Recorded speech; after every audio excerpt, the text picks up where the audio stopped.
Bom dia, meu nome é Viviane Ferreira Prazeres, OAB Maranhão 14999. Eu estou pelo recorrente Banco Pan. Nos casos de agravo interno, o prazo é um pouco mais reduzido, né? Vossa Excelência sabe. Eu vou ser bem sucinta, Pois não. Excelência. Então, com a palavra. Tá. A demanda versa sobre a discussão da validade do contrato de empréstimo consignado de número 315444347-1, o qual a parte agravada nega desconhecimento, pois bem, inicialmente podemos identificar a validade da contratação aplicando o princípio pacto sutente servanda e da contratação tácita, pois a parte autora recebeu em sua conta corrente o valor de R$ 21.102,53, decorrente da formalização do contrato discutido. Em nenhum momento buscou a instituição financeira para devolver o valor, ou seja, a parte agravada se beneficiou do recebimento de valores em conta decorrente do empréstimo contratado e apenas após 4 anos buscou o judiciário para análise do referido contrato. Frisa-se que, na contestação da instituição financeira, ID 264-68335, foi apresentado os comprovantes de TED, bem como o contrato assinado, validando assim o negócio entabulado. Em nenhum momento processual, a parte agravada fez a juntada do seu extrato bancário com a finalidade de demonstrar a não recebimento dos valores.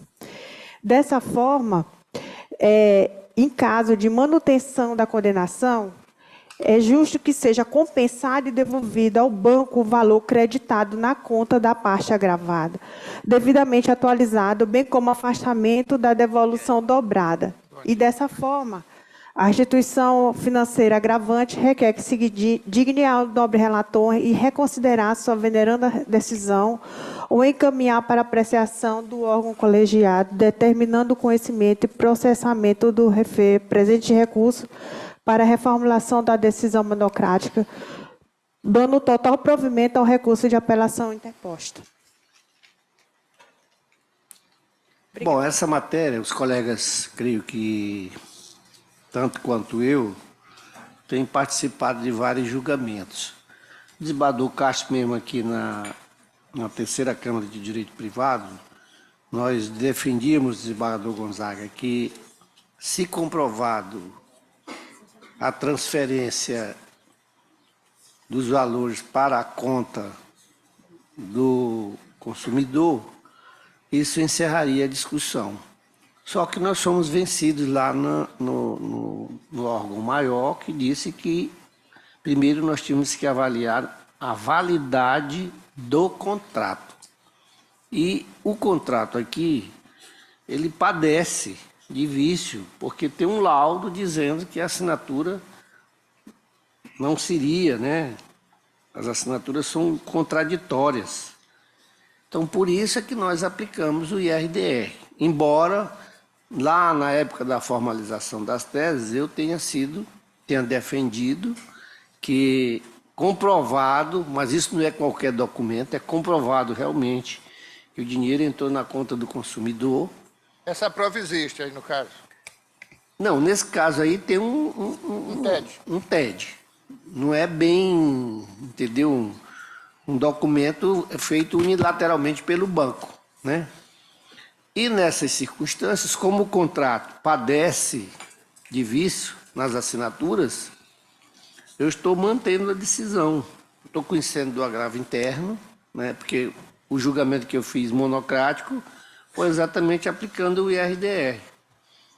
Então, eu estou, nesse caso, fazendo essas explicações, e até que é uma matéria que todos nós conhecemos, eu estou conhecendo do agravo interno, mas estou negando provimento. Além disso, eu tenho um laudo também pericial que está comprovando que essas assinaturas elas não são divergentes. Então, diante disso, aí, já que está assim a situação, eu vou acompanhar o voto de Vossa Excelência. Muito bem. Mas essa discussão, desembargador Gonzaga, ela vai ser, digamos assim, nós vamos fazer, segundo eu entendi aí na última sessão no órgão especial, vamos fazer uma revisitação, digamos assim, a essas teses, no sentido de fazer uma nova adaptação. No momento, A decisão é essa. Então, eu publico o resultado, agravo interno conhecido e desprovido. Agradecemos, doutor, a sua participação, que sempre enriquece aqui o julgamento. Qual o próximo agora?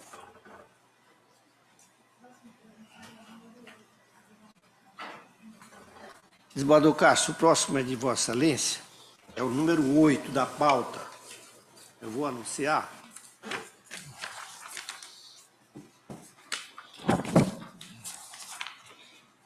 Um agravo de instrumento, o agravante é Leonel de Menezes Rosales, advogado Tadeu Araújo Moraes. Agravado, Adão Francisco Menezes Rosales, advogada Tamires Gomes Castro Lima. O relator, o desembargador José de Ribamar Castro, o Ministério Público, pelo conhecimento e desprovimento, parecer inclusive da doutora Marilé, que hoje nos acompanha. Desembargador Castro, com a palavra, Vossa Excelência. Grace, a sustentação é por qual das partes? Nesse caso aí, doutor Tadeu, é pelo agravante. Então, fazer aqui um breve relatório. Leonel Menezes Rosales interpôs agravo de instrumento com antecipação dos efeitos da tutela recursal contra a decisão proferida pelo juiz da segunda vara da comarca de São Mateus nos autos de incidente de remoção de inventariante proposta pela parte agravante em face de Adão Francisco Menezes Rosales, ora agravado. Colhe-se dos autos que a parte agravante propôs o referido incidente com o fim de remover o agravado na condição de inventariante, vendo o magistrado do primeiro grau, doutor Rafael de Jesus Serra Ribeiro Amorim, julgado improcedente o pedido, nos termos da decisão, aí vem o número do ED nos autos. Nas razões do presente, o agravante sustenta, em síntese, a negligência do agravado no cumprimento do prazo previsto para o inventário de Laurita de Menezes Rosales, falecida em 21 de setembro de 1999, tendo recorrido negligenciado a tramitação no processo. Defende lesão de grave e difícil reparação, pois houve alienação de imóveis sem autorização judicial para tanto. Afinal, requer a existência de fraude processual, requer reforma da decisão com antecipação dos efeitos da tutela recursal após o provimento do recurso. Juntou o documento que entendeu necessário. Contra as razões, vem no ID, aí tem o número, pelo improvimento. A doutora Mariléia, procuradora de Justiça, manifestou pelo conhecimento e improvimento do recurso. É, em síntese, o relatório. Doutor, resiste seu nome, por gentileza, a OAB e a parte que vai defender. Bom dia. Bom dia aos desembargadores aqui. Quero só relatar que é a minha primeira vez aqui na casa, né, como morador, e quero dizer que estou um pouco nervoso, claro, né? Mas vamos lá. Meu nome é Tadeu Araújo Moraes, minha OAB é 13.815, e eu vou aqui fazer algumas ponderações com relação ao agravo. São 3 pontos, excelências, que eu quero tratar aqui.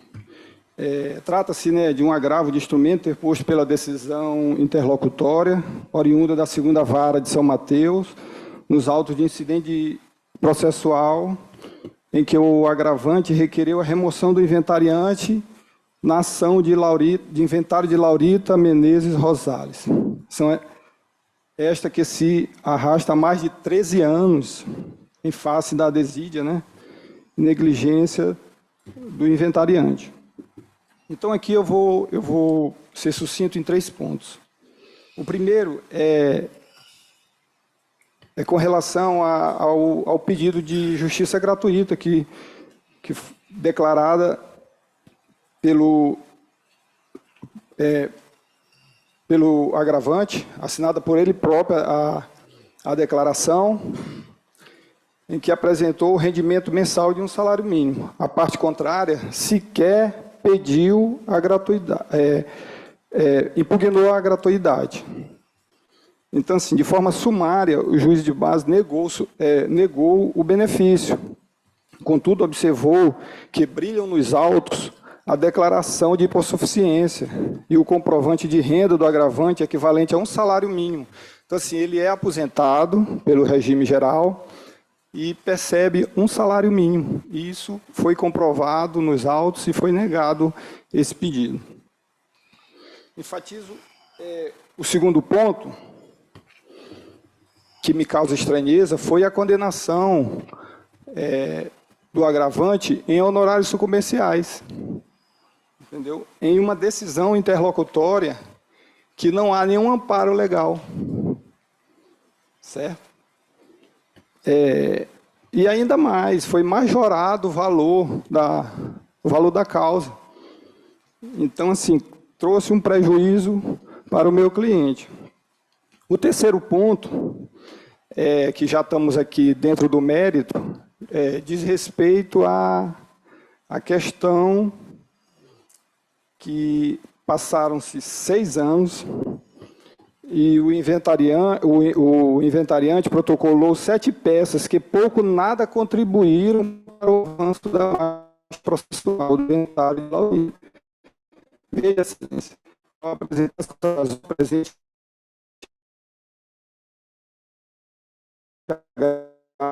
inventariante silenciou sobre esse sendo que a presente data se juntou aos autos da ação. Nos autos, que no dia 16 de novembro de 2016, o advogado constituído protocolou petição do viúvo Meiro, sendo que este havia falecido a 8 de novembro de 2016. No dia 8 depois de já falecido, o viúvo Meiro teria ingressado nos autos da ação de inventário para dizer que concordava com as primeiras declarações apresentadas pelo inventariante. Então, é de uma estranheza, né, esse caso aí. E, por fim, aqui eu finalizo que essas razões demonstradas nos autos, eu manifesto pugna-se pela Vossa Excelência o acolhimento do presente agravo na forma do pedido. Essas são as minhas razões. Doutora Marilé, Vossa Excelência mantém o parecer? Sim, Excelência. Aqui, com as palavras muito bem colocadas do nobre advogado, mas acontece que requerer uma remoção do inventariante tem que ter uma grande dilação probatória. O artigo que eu me fundamentei, o parecer é meu, né? E a gente tem o maior cuidado de olhar com a assessoria também, né? As questões aventadas pelo agravante, quando do pedido de remoção da inventariante, demandando uma dilação probatória nos termos do artigo 623 do CPC. A decisão de remoção de inventariante deve ser proferida depois de oportunizado a todos os interessados o contraditório e a ampla defesa. Por isso, esta Procuradora de Justiça mantém-se pelo desprovimento. Senhor relator, devolvo a palavra a Vossa Excelência.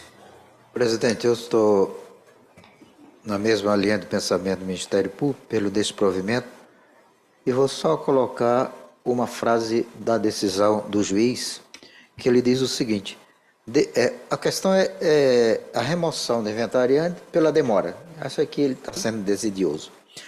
O juiz está dizendo, deveu-se a demora às condições históricas da desorganização e o elevado contingente de processos que assolaram o Fórum na Comarca São Mateus. Nós sabemos que a Comarca São Mateus passou por uma dificuldade muito grande. E aí, aquela mudança de juiz que foi levada até a nível de órgão especial, o quadro este começou a esboçar sinais de melhoras com a instalação da segunda vara em 2022. Então, o que o juiz está dizendo é que a demora não foi por parte do inventariante, mas é por própria situação da comarca. E que nós sabemos que ela tinha processos lá de muito tempo, a comarca tinha mais de 7 ou 9 mil processos, Então melhorou, depois saiu um juiz que estava lá, e os outros deram andamento no processo. Veio um juiz que veio lá de São Domingos do Azeitão, foi para lá, deu uma acelerada, mas mesmo assim o acervo era muito grande e começou a melhorar a partir da instalação da segunda vara. E é nesses argumentos apresentados pelo próprio juiz que nós estamos manifestando pelo improvimento do agravo do instrumento na linha do parecer ministerial. Com voto. E sobre esse ponto aí que o advogado questionou de fixação de honorários sucumbenciais? Esse aí vai para o andamento do processo, né? O cerne da questão, que é maior, que é mais, né, que é a essência, é justamente a desídia ou não do inventariante. Tudo mais vai ser resolvido a partir, então, do andamento do processo de inventário. Muito bem. Desembargador Luiz Gonzaga, como vota você? Concordo com o relator nesse ponto aí. Tudo bem. Também acompanho o relator e proclamo o resultado. Agravo de instrumento conhecido e desprovido à unanimidade nos termos do voto do relator e ainda de acordo com o Ministério Público. Agradecemos aí, doutor Tadeu, a presença de Vossa Excelência e volte outras vezes. Eu que agradeço aí para exercitar a a Vossa sua Excelência a capacidade. oportunidade aí. Um abraço.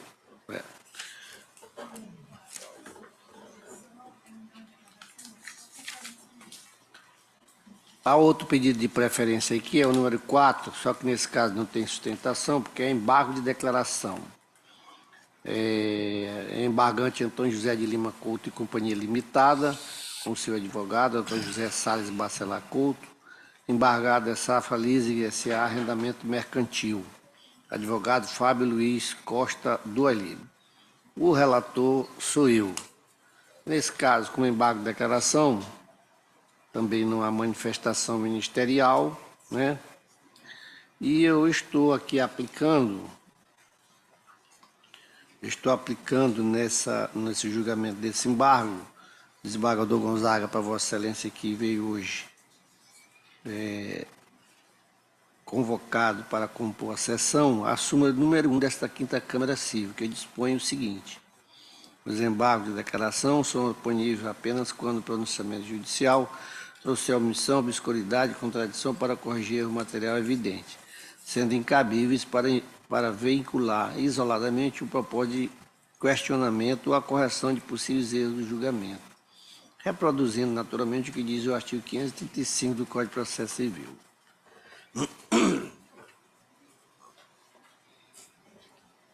Assim, ausentes vícios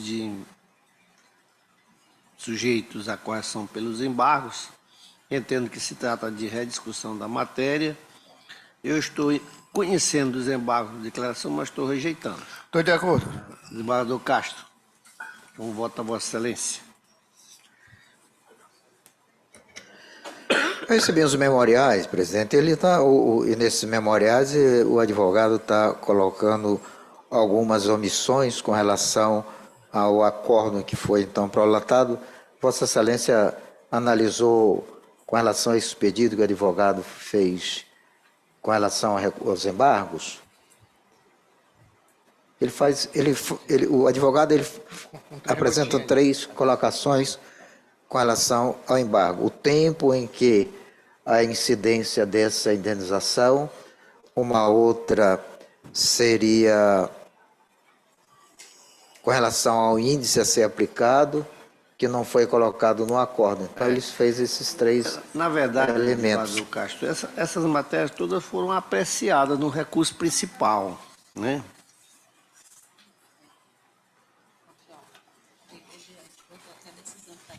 Na decisão que julgou os embargos, que julgou o recurso principal, ficou dito assim: conheço e dou parcial provimento ao recurso, isso é o recurso principal, para reformar a decisão agravada, tão somente em relação aos critérios para apuração das perdas e danos, estabelecendo assim que seja apurado o valor de mercado do caminhão a partir do ano de fabricação e pelo seu valor máximo, e o semi-reboque no valor do importe de R$ 30.240. Ambas as quantias devidamente corrigidas pelo INPC e IBGE até o efetivo pagamento, devendo ainda a agravada proceder à entrega dos aludidos veículos agravantes a fim de se evitar o enriquecimento ilícito. Não sei se Vossa Excelência se lembra, isso foram uns veículos Sim. que ficaram abandonados, literalmente, né? Então, tudo isso foi... Nós, inclusive, travamos uma longa discussão, Foi, eu, lembro. Vossa Excelência e o desembargador Bogeia, de como fixar, né, Sim. esse valor e a correção respectiva, né? Então, mas tudo foi apreciado, como Vossa Excelência pode Acompanhe ver, Vossa Excelência. no recurso principal. Muito bem. Publicando o resultado, no caso dos embargos, eu estou conhecendo e rejeitando a unanimidade nos termos do voto do relator.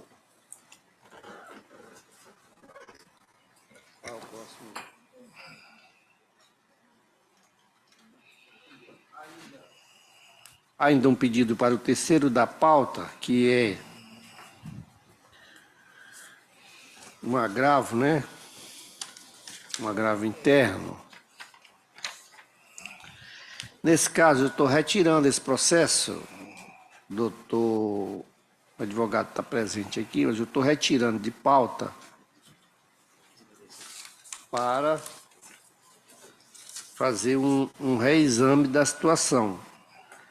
O agravo interno em apelação, o agravante é Sebastião Cleito de Souza, advogado Denis Jacques Souza Magalhães, agravado é Francisco de Carvalho Silva e Jane Soares Umbelino Silva, advogado Jorge Rachid Mubarak Maluf Filho, litisconsorte Elizabeth Alves de Souza, advogado Everton Cavalcante Serra. O relator sou eu. Então, nesse caso, eu estou retirando de pauta para fazer um reexame da situação.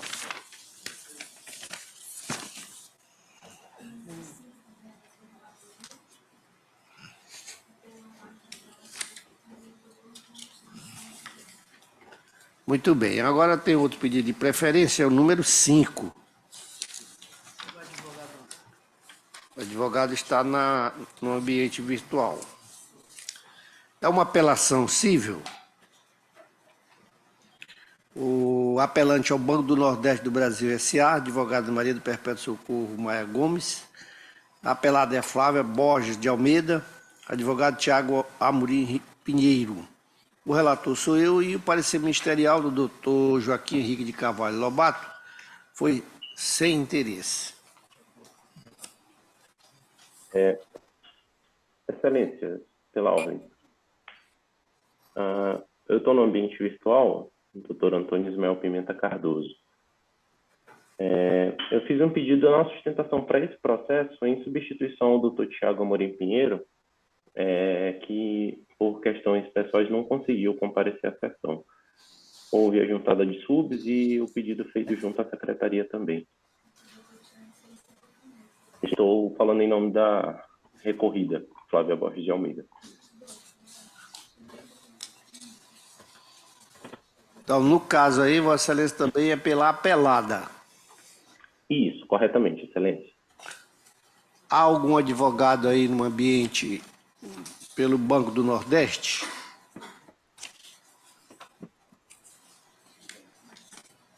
Bom, não havendo, nós vamos fazer aqui uma consulta a Vossa Excelência, doutor Antônio Ismael Pimenta Cardoso, né? Isso, corretamente. Nós sempre consultamos o advogado por medida de economia e de tempo, quando a nossa decisão é favorável aos argumentos aí, no caso da apelada Flávia Borges de Almeida. Corretamente. Então, nesse caso, Vossa Excelência poderia, naturalmente facultativo, declinar, deixar de fazer a sustentação oral até o voto ser colocado em apreciação perante o órgão colegiado. Eu declino dar a palavra, Excelência, se o resultado foi favorável, não tenho problemas a declinar. Então, eu vou fazer aqui, Vossa Excelência, doutora Malé, mantém o parecer do doutor Lobato? Sim, Excelência, sim. É só pelo conhecimento. Isso. Então, é uma apelação civil interposta pelo Banco do Nordeste do Brasil S.A., não satisfeito com a sentença do juiz de direito da primeira vara civil da comarca de Bacabal, que nos dá a ação de indenização por danos materiais e morais, ajuizada por Flávia Borges de Almeida, julgou procedente os pedidos contidos na inicial para confirmar a tutela de urgência anteriormente deferida, que determinou que as cobranças ocorressem em valor que inicialmente foram pactuados entre as partes, sob pena de multa de R$ 500 para cada cobrança excessiva, limitada a R$ 20.000. No mais, condenou o banco, ora apelante, ao pagamento de R$ 6.446,50, referente ao valor em dobro do indevidamente cobrado à consumidora, bem como ao pagamento de R$ 5.000 a título de indenização por danos morais. Então, a sentença basicamente é essa, né? A parte dispositiva que nos interessa aqui reapreciar ou não. Por fim, condenou o apelante ao pagamento das custas e honorários advocatícios, comerciais e esse fixado em 15% sobre o valor da condenação. Em suas razões, o apelante alega que o contrato firmado entre as partes não estava dentro dos parâmetros de suspensão automática estabelecido pela Resolução 4.798/2020 do Banco Central. Essa resolução, colegas, se os senhores não se recordam, que é de 2020, dizia respeito ao período da pandemia, em que foi suspenso, por essa resolução, o pagamento de prestações de financiamento, que a resolução é do Banco Central, uma vez que houve atraso na entrega das notas fiscais pela autora. Aduz que deve ser julgado improcedente o pedido de indenização por danos materiais, pois que as cobranças são legítimas e decorrem do contrato livremente pactuado entre as partes, devendo ser rejeitada a alegação da consumidora sobre o desconhecimento dos encargos, uma vez que o aditivo foi devidamente assinado. Afirma que não praticou qualquer ato ilícito, apta a ensejar a indenização por danos morais, uma vez que o suposto transtorno vivenciado pela parte ora apelante não ultrapassa a esfera do mero aborrecimento. Informa que a decisão liminar fora cumprida tempestivamente, sendo indevida a aplicação da multa no valor de R$ 500 até o limite de R$ 20.000. Ao final, requeriu o conhecimento e provimento do recurso. Intimada, a parte apelada ofertou contra-razões, momento em que suscitou a preliminar de inadmissibilidade recursal. E, no mérito, refutou os argumentos do apelante e, ao final, pugnou pelo desprovimento do recurso, com a manutenção da sentença de primeiro grau. O recurso foi recebido por este juízo, remetido os autos à Procuradoria. Como já disse, o doutor Joaquim Henrique de Carvalho Lobato opinou pelo conhecimento e julgamento do mérito recursal, sobre o qual deixou de opinar. Esse é, digamos assim, um relatório dos fatos, né? Eu estou aqui, ao julgar, rejeitando a preliminar levantada pelas partes, e o ponto central é exatamente esse, né?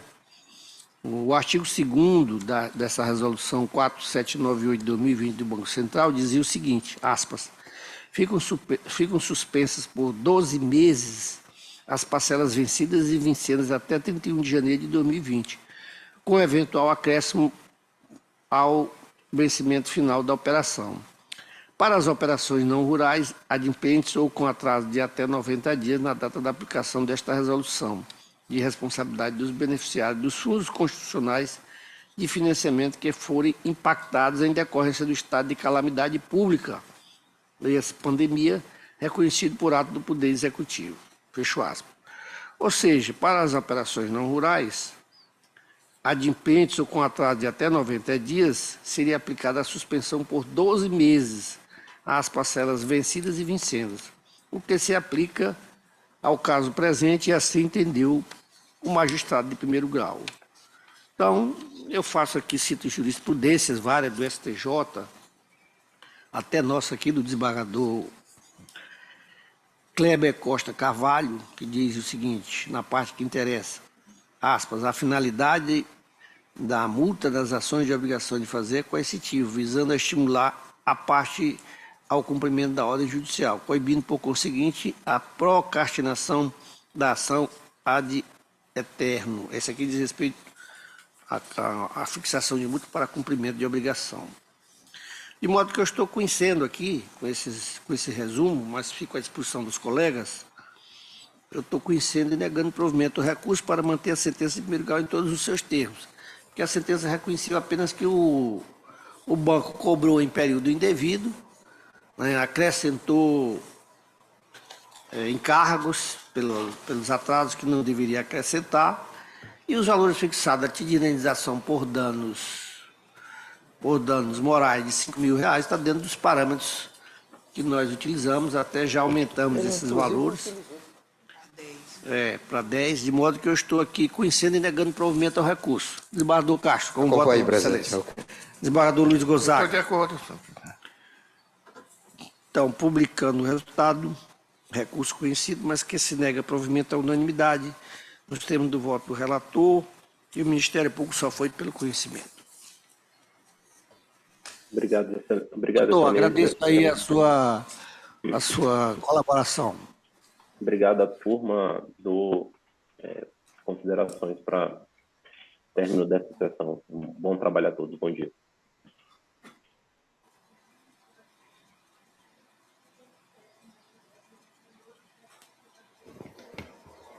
Mas são processos tão rápidos, não tem discussão nenhuma. A gente poderia até, se fosse o caso, se permitir, a gente julgava logo. É embargo que não tem outra Vamos lá. discussão para serem Mas colocadas. tem alguém ainda com preferência? Pode. Não, vamos para preferência. Número 3 da pauta.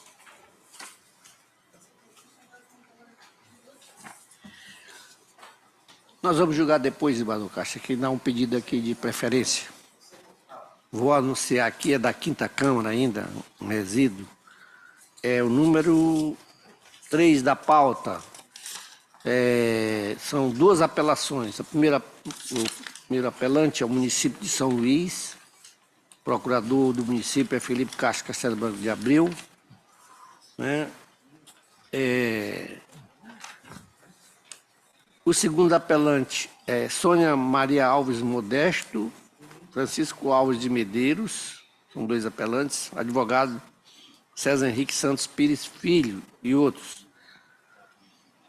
E aí veste os polos. O primeiro apelado é Sônia Maria Alves Modesto e Francisco Alves de Medeiros, com o mesmo advogado.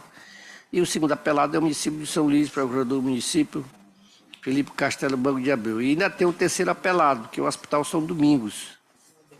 Advogado Dino Figueiredo e Laonde Advocacia.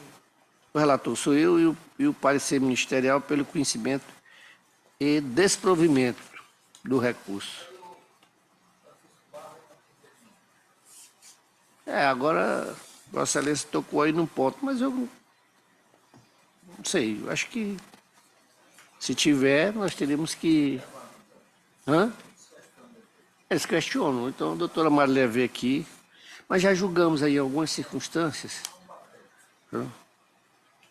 Aqui, desembargador, presidente, é do doutor Zé Henrique. Né?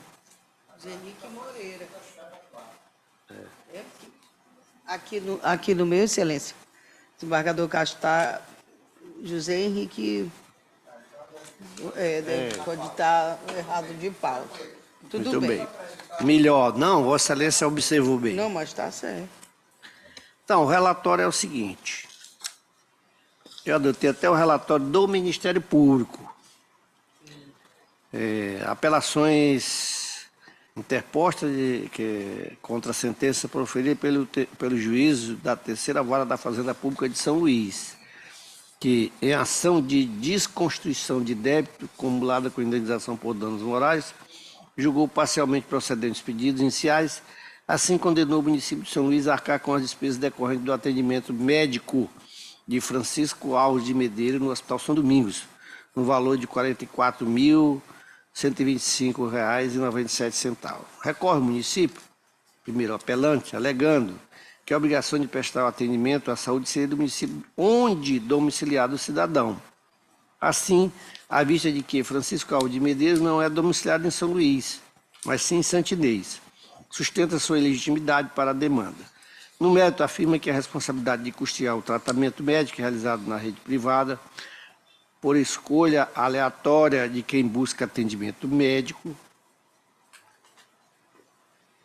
viola os critérios devidos de proteção ao erário, bem como os princípios da equidade e da isonomia, legitimando um privilégio a um indivíduo em detrimento dos que buscaram atendimento na rede pública e esperam sua posição na fila por leito de internação. Contra a razoando, os requerentes primeiros apelados pugnam pelo improvimento do apelo. Recorrem também os requerentes, segundo apelante, pugnando o arbitamento de honorários advocatícios sucumbenciais. Em sede de contra-razões, o município requer o não conhecimento do segundo apelo, ao argumento de que, por se tratar de recurso adesivo, somente poderia discutir as questões suscitadas no apelo principal. No mérito, pugna pelo improvimento recursal. Assim se resumem os recursos interpostos. Encaminhados os autos à Procuradoria-Geral de Justiça, em parecer da lava do Dr. José Henrique Marques Moreira, este opinou pelo improvimento da primeira apelação e relativamente à apelação indesiva, porque se lhe negou conhecimento. É o relatório.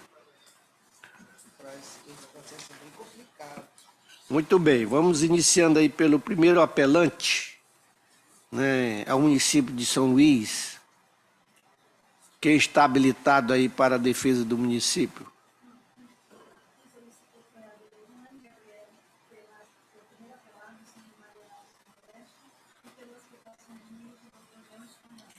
Tudo bem, então vamos à segunda apelante. Sônia Maria Alves Modesto e Francisco Alves de Medeiros. Qual o advogado que está habilitado? Eu que estou habilitada para É a senhora, doutora? pedido. É o doutor César, né? Eu estou subestabelecido e fiz o pedido junto à secretaria. Sim, mas é a senhora que vai fazer a defesa? Isso. Então, por gentileza, decline seu nome. Anne Gabriele do Carmo Maia, OAB. Doutora, a senhora não está nem com... Não está de blazer, nem está vestida adequadamente para a sessão.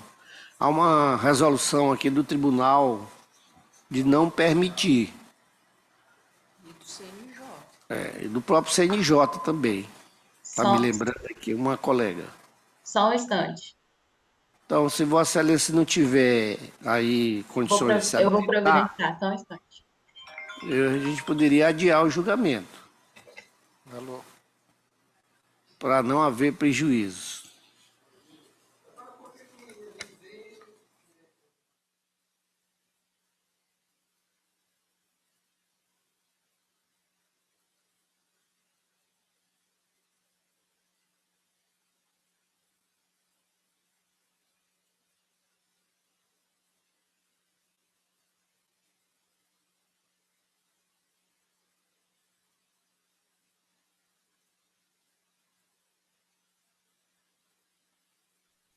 Pois não. Ou não, doutora? Então, conceda a palavra a Vossa Excelência. Como disse, decline seu nome, é o AB e a parte que vai defender. Bom dia a todos. Meu nome é Anne Gabriele do Carmo Maia, OAB 26277. Eu estou pela Sônia Maria Alves Modesto e o Francisco Alves de Medeiros. Inicialmente, eu queria fazer só um aparato do caso. O primeiro autor, né, o segundo apelado, é o Francisco Alves de Medeiros, que à época tinha 69 anos de idade, era uma pessoa humilde, com poucos recursos, que sofreu um acidente, lesionando o seu pé esquerdo, e por ser diabético, ele teve dificuldades com a cicatrização. Com a necessidade de tratamento urgente, ele se dirigiu ao socorrão, ficou aguardando por horas o tratamento, o atendimento, não conseguiu, e por medida de desespero, eles procuraram o Hospital São Domingos para atendimento, né? E aí, inicialmente, foi passado um orçamento de R$ 1.000 referente à cirurgia de emergência. Ao finalizar a cirurgia de emergência, a filha dele, que também é autora e agora apelada, ela solicitou que ele fosse transferido para a rede pública porque eles não teriam condições de arcar com as despesas médicas. E foi feito, né? O Hospital São Domingos solicitou, né, a transferência do paciente para a rede pública, solicitação essa direcionada ao município de São Luís, já que ele que seria o responsável naquele momento para receber o paciente. E essa petição, ela teve essa manifestação, esse pedido, teve uma negativa, o que ocasionou uma demora na transferência e avultamento da conta médica do paciente junto ao São Domingos. Quando finalmente, meses depois, o paciente conseguiu a transferência dele para o município para o hospital Carlos Macieira, né, no município de São Luís, a conta do hospital já estava altíssima, né, como Vossa Excelência mencionou, R$ 125 mil reais, não tinha como os autores custearem esse valor. Por isso, o processo versa sobre esse pedido de custeio pelo ente público dessa conta. Até porque, se não fosse a demora na transferência e a rejeição, a informação de ausência de leitos disponíveis e burla na lista de espera, enfim, toda essa argumentação que não procede do município, não haveria conta e não haveria cobrança desse valor, não haveria nem mesmo a inscrição junto aos órgãos de proteção do crédito. Inclusive, o município, ele não, embora devidamente citado, ele não apresenta contestação nos presentes autos, né?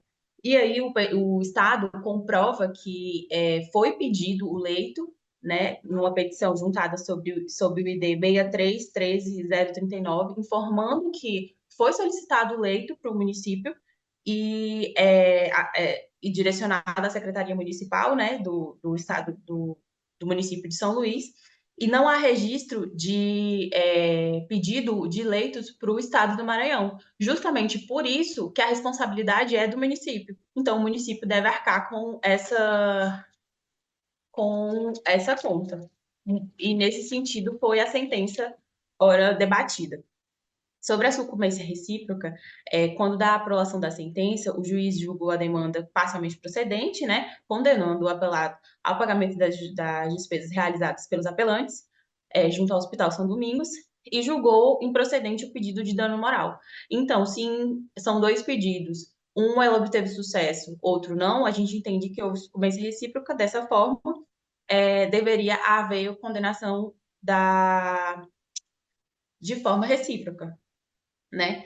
Tendo sido vitoriosos em parte da pretensão e eles sendo vencidos e vencedores, as despesas devem ser proporcionalmente distribuídas. Então, cada parte paga reciprocamente o que lhe couber, no que se refere à verba honorária.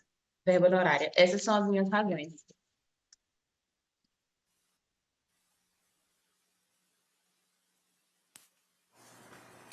Encerrou aí, doutora? Sim, Excelência. Muito bem. Não, ainda tem um advogado do hospital, né? Doutor George, Vossa Excelência vai fazer defesa, só confirme aí, pelo Hospital São Domingos, decline ao AB o seu nome para fim de registro na ata. Bom dia, Jorge Cabral Cardoso, OAB-MA 17008, na defesa do apelado Hospital São Domingos, Excelência. Com a palavra. Bom dia a todos e todas, desembargador Raimundo Barros, excelentíssimo relator, desembargador Zé de Ribamar Castro, desembargador Luiz Gonzaga, ilustríssimo membro do Ministério Público, doutora Maricélia, demais presentes nessa sessão por videoconferência. Sem muita delonga, Excelência, é patente, é incontroverso que todo o contexto que ensejaou a presente ação, ela decorre de uma omissão do poder público na prestação do direito à saúde a um paciente, né? O objeto aqui discutido e que busca, né, por apreciação do judiciário é a conta hospitalar, oriunda a partir da solicitação de transferência do paciente para a rede pública.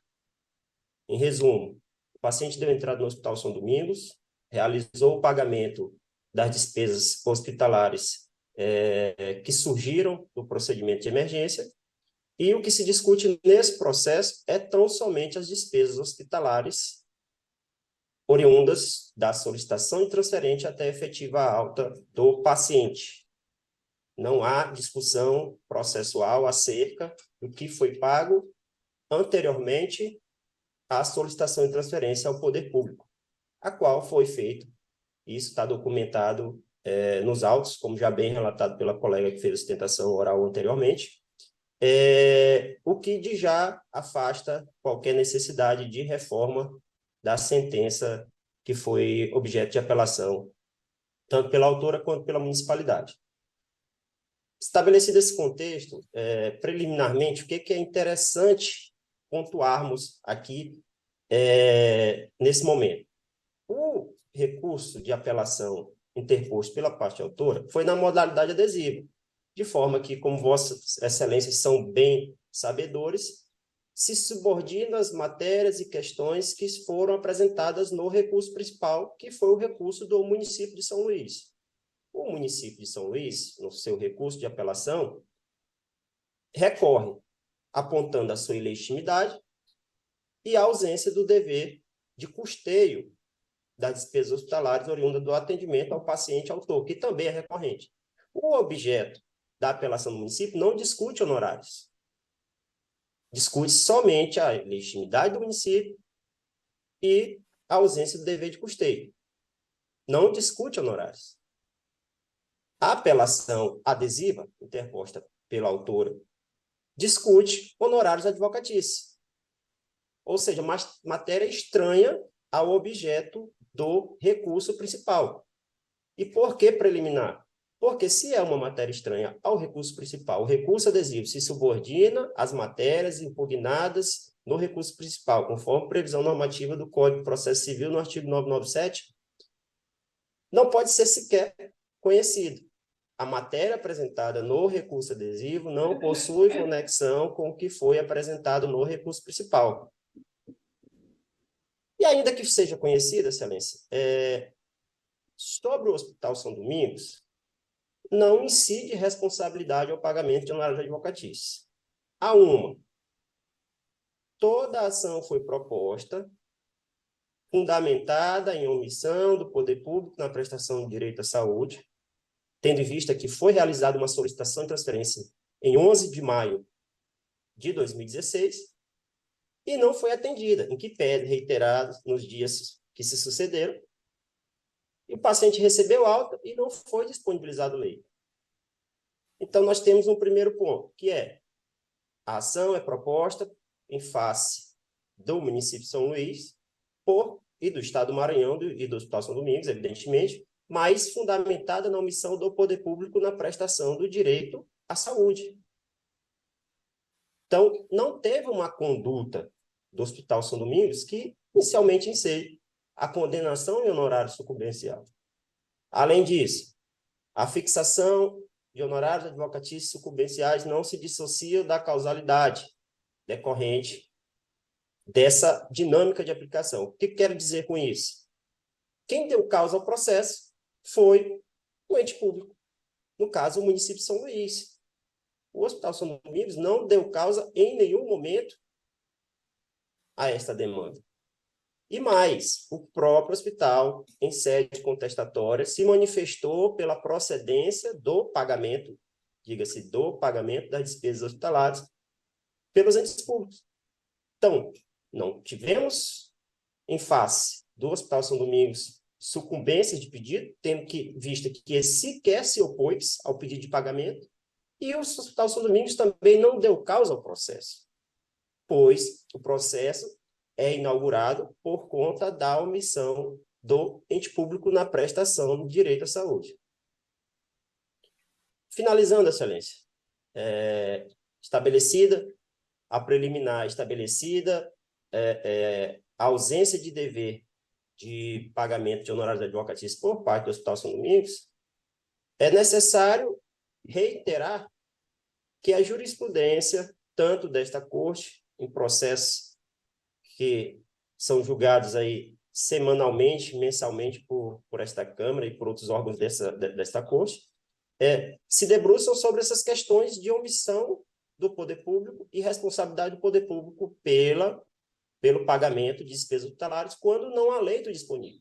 E a jurisprudência desta Corte do Superior Tribunal de Justiça é no sentido de que, havendo disponibilidade de leito, a responsabilidade do poder público pelo pagamento dessas despesas hospitalares.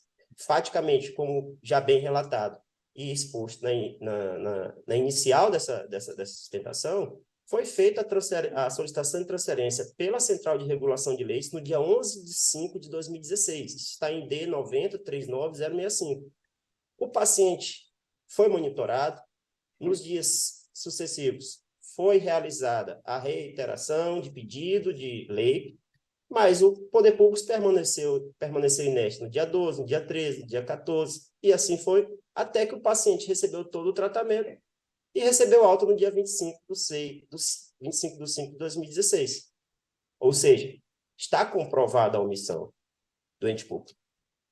Assim, excelência, pugno inicialmente pelo não conhecimento do recurso da parte autora, tendo em vista que a matéria objeto do recurso adesivo não possui conexão com o recurso principal. Acaso conhecido pelo não provimento, haja vista a ausência de responsabilidade de sucumbência e a necessidade de aplicação do princípio da causalidade na fixação dos honorários comerciais, bem como pugnamos pelo não provimento do recurso de apelação do município de São Luís, tendo em vista a omissão deste no fornecimento de leito ao paciente. Agradeço, bom dia. Bom dia, doutor. Passo a palavra agora à doutora Marilé, representante aqui do Ministério Público nesta sessão. Excelências, aqui eu li, né, concordo com as palavras aqui do doutor José Henrique Marques Moreira, que foi o procurador que se manifestou no processo. De início, o recurso adesivo. Que o recurso adesivo interposto versa a matéria sem conexão com a do principal. E ainda está, não está a destempo. Não bastasse, tem-se a constatação de que o recorrente, intimado da sentença em 27 de julho de 2020, ID número tal, aviou o recurso em 23/10 de 2020, ID número tal, está aqui. Então, portanto, a destempo, pois para uma apelação independente. Agora, no caso principal da análise, vê-se que não restou demonstrada recusa de atendimento a Francisco Alves de Medeiros na rede pública de saúde, que sequer foi solicitado. Frise-se, os primeiros apelados admitem que sequer procuraram atendimento na rede pública de saúde, tendo se dirigido imediatamente a um hospital da rede particular, conforme a sua escolha. Sobra, então, que não houve omissão do município de São Luís capaz de gerar responsabilidade. Assim se manifesta o Ministério Público, pelo improvimento, né? Pelo provimento, né? Pelo provimento. Do apelo do município. Não, né? Pelo improvimento da primeira apelação e relativamente à apelação adesiva. Mas aqui está meio, né, confuso. Ao contrário. É provimento. Tá bom, eu vou retificar bem aqui, ó, pelo provimento. Muito bem. Porque todo o corpo diz nesse sentido. Diz nesse sentido, exatamente. Muito bem, vamos ao voto, então. Primeiro, eu analisei as duas preliminares. A primeira é de legitimidade do município de São Luís para figurar na ação. Por quê? O município diz que o senhor paciente é residente na cidade e município de Santa Inês. Então, a responsabilidade seria do município de Santa Inês ou do Estado, segundo o município de São Luís. Mas nós entendemos que, por ser solidária a obrigação, ela pode ser exigida, a jurisprudência indica nesse sentido. Quer dizer, pode ser exigido tanto do município, quanto do Estado, quanto da União, digamos assim, para a apreciação da pretensão autoral. De modo que eu, ainda seguindo a orientação do CPC, prefiro analisar o mérito e afastar essa preliminar, né, de que o município não deveria figurar no polo dentro dessa temática de que todo município, o Estado, a União são, digamos assim, solidariamente responsáveis. embora convenhamos que se vierem todos os municípios do interior alguns problemas e forem para o município de São Luís, vai acarretar de fato um problema. Então eu estou afastando, rejeitando essa preliminar. Submeto à apreciação dos colegas. Vamos ao mérito, presidente. Desembargador Gonzaga, concorda também? De acordo.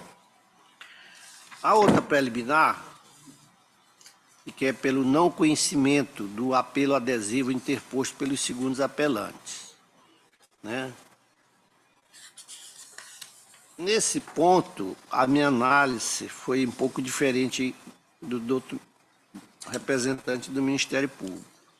Em relação ao apelo adesivo, em que pese o ilustre membro do Ministério Público ter se manifestado pelo não conhecimento do apelo adesivo, observe que o STJ entende inexistir restrição em relação ao conteúdo da resignação manejada na via adesiva, conforme emenda a seguir transcrita.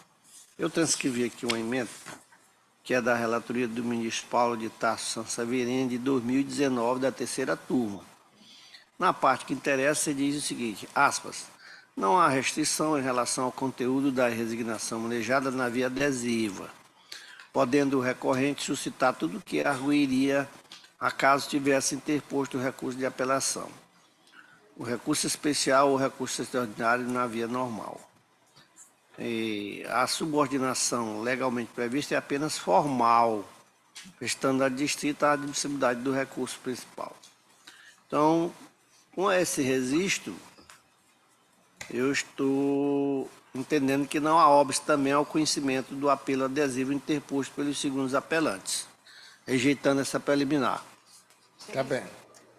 Pois não. Excelência, só uma palavra. Pois não. Aqui o Ministério Público constatou que estava há 10 tempos. Vossa Excelência disse Seria que não. 10 tempos por causa da discussão que foi feita no apelo adesivo, né? Então ele deveria ficar restrito à discussão da apelação. Mas o STJ tem entendido que não, que pode sim, Então, tá bom. que essa... Quer dizer que ele está no prazo, né? Estaria, não é que estaria tá dentro do prazo do apelo adesivo. Da sentença, hein? É. Tá certo. Então eu estou afastando. Desembargador Castro. Afastado, presidente. Desembargador Luiz Gonzaga. Eu acompanho, senhor presidente. Muito bem. Então vamos ao mérito. A matéria, conforme relatado, é importante Vossa Excelência ter uma visão da questão, digamos assim, enfática. O cidadão, de fato, é oriundo da cidade de Santa Inês e veio aqui para o município de São Luís e se internou à sua escolha aleatoriamente, né, no Hospital São Domingos, no dia 9 de maio de 2016. Um processo daqui,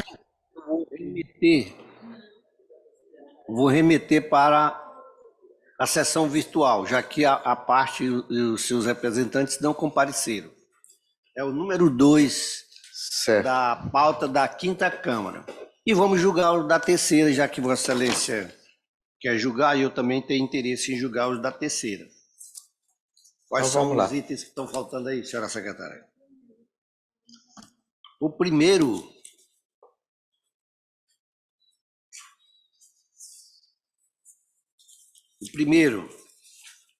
é um agravo interno, agravante é Domingos de Azevedo, advogada Ana Carolina Araújo Marques, agravado é o Banco do Brasil, advogado Wilson Salles Belchor, e o relator sou eu. Como se trata de agravo interno, o Ministério Público não se manifestou. Aqui foi uma decisão monocrática da nossa relatoria que negou o benefício da justiça gratuita. Então, ele está...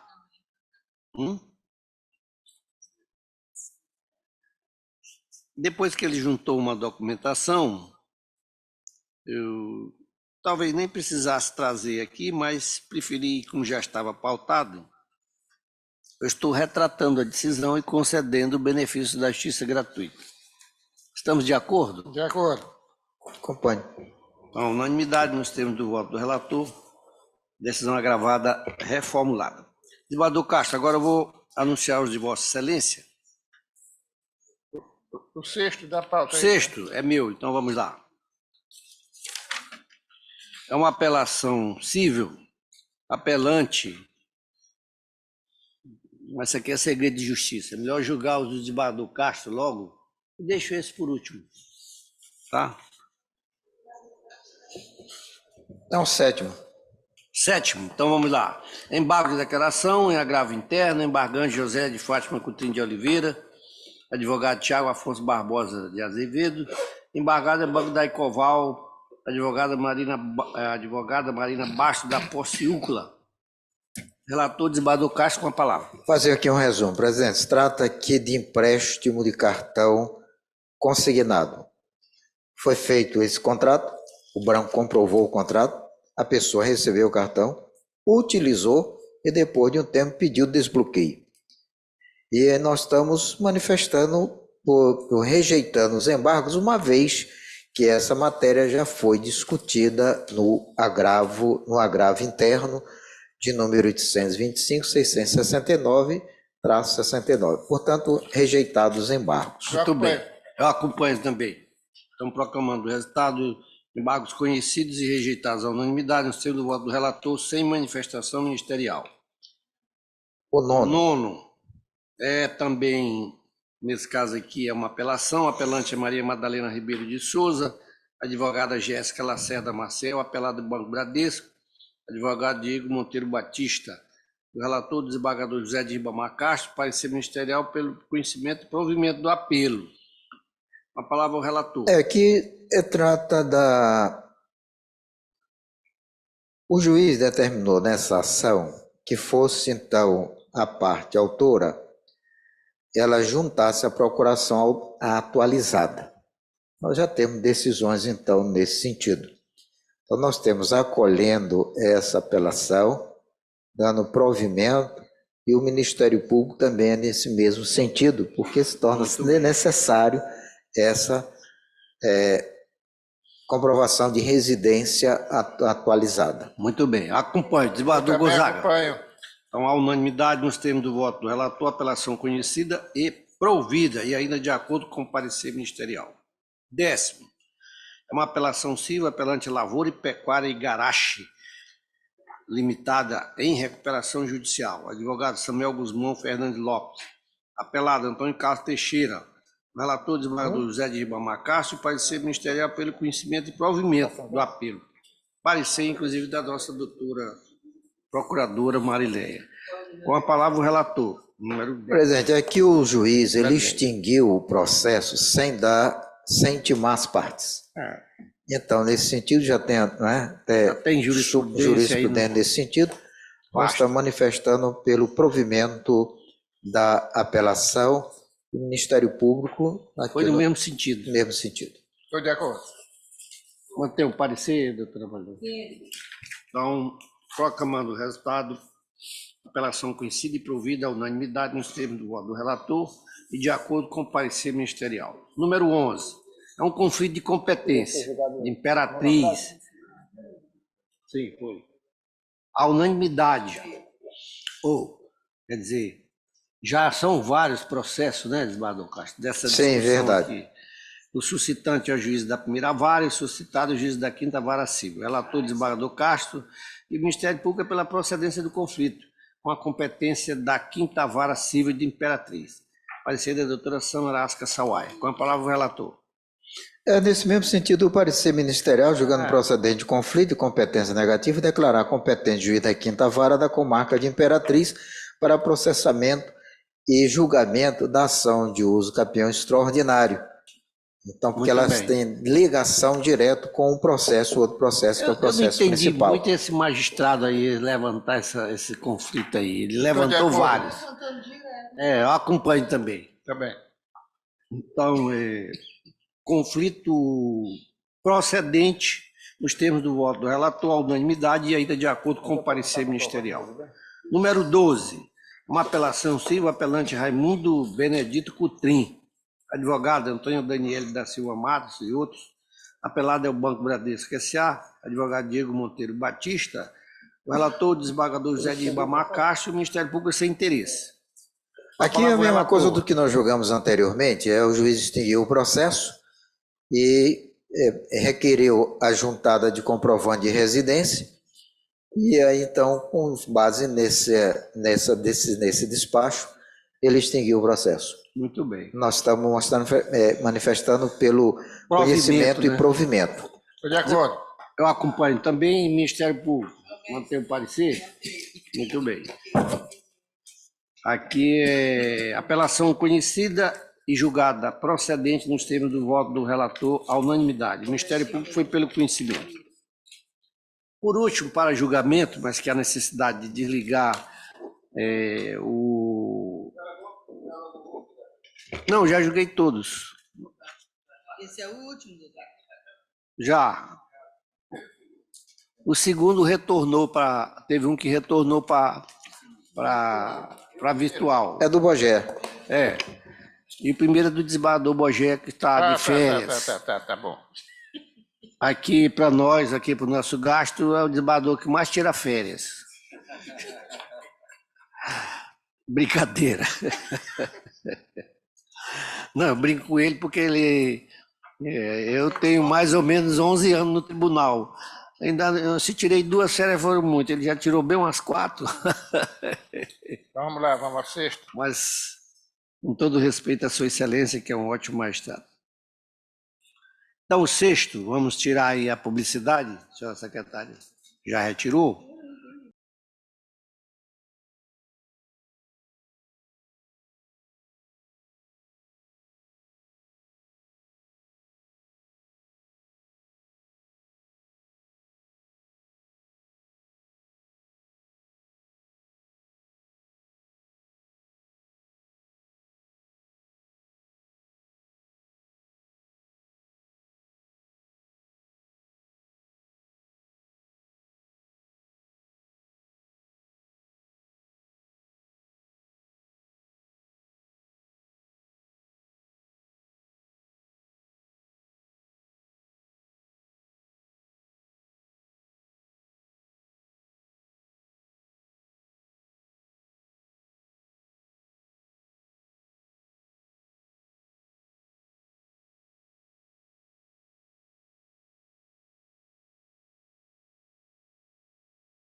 Bom, não havendo mais processos a serem julgados, se não houver mais nenhum registro da parte dos colegas e da senhora procuradora, eu vou agradecer aqui especialmente ao desembargador Luiz Gonzaga, que se dispôs, apesar da convocação de última hora, de colaborar conosco, e ao desembargador Castro e à doutora Marlene declarar encerrada esta sessão.